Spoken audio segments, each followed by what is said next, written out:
serta rekan-rekan media. Pertama-tama, saya mengucapkan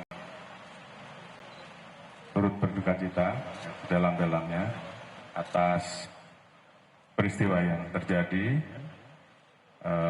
dan menimpa di situasi mudik yang tentunya ini adalah peristiwa yang sebenarnya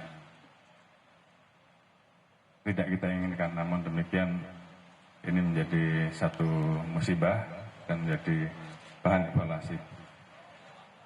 Mungkin perlu saya jelaskan kepada rekan-rekan bahwa saat ini yang dilaksanakan oleh kepolisian khususnya dan juga dibantu dengan TNI, dengan pemerintah daerah, dengan rekan-rekan dari Kementerian Perhubungan. Kita sedang melakukan upaya untuk mendapatkan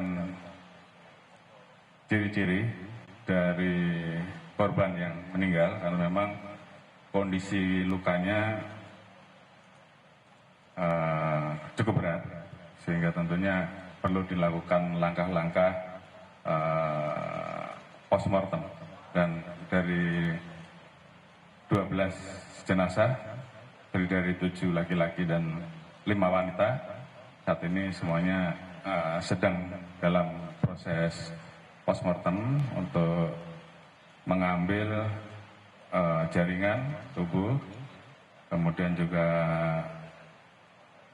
properti-properti yang mungkin masih bisa didapat, dan tadi juga diinformasikan ada dua KTP yang didapatkan yang kemudian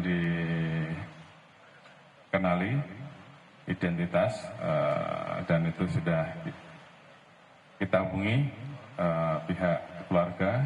Ada yang satu berasal dari Ciamis dan satu berasal dari Bogor. Kemudian saat ini untuk upaya selanjutnya adalah melakukan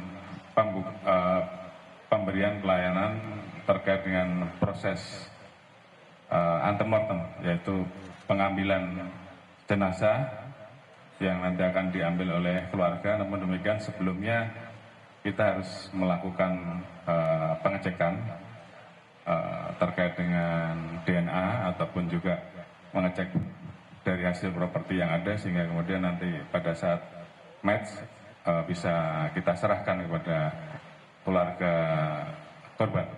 Jadi saat ini sedang berlangsung, sudah ada 4 keluarga yang saat ini sedang melaksanakan kegiatan antemortem dan sisanya tentunya sedang kami tunggu dan kami berupaya untuk segera menghubungi pihak dan keluarga korban.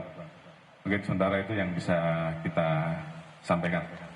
Assalamualaikum warahmatullahi wabarakatuh.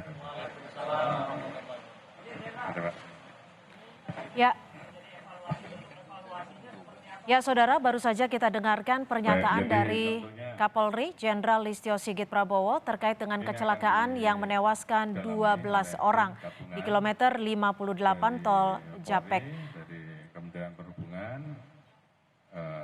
dari KN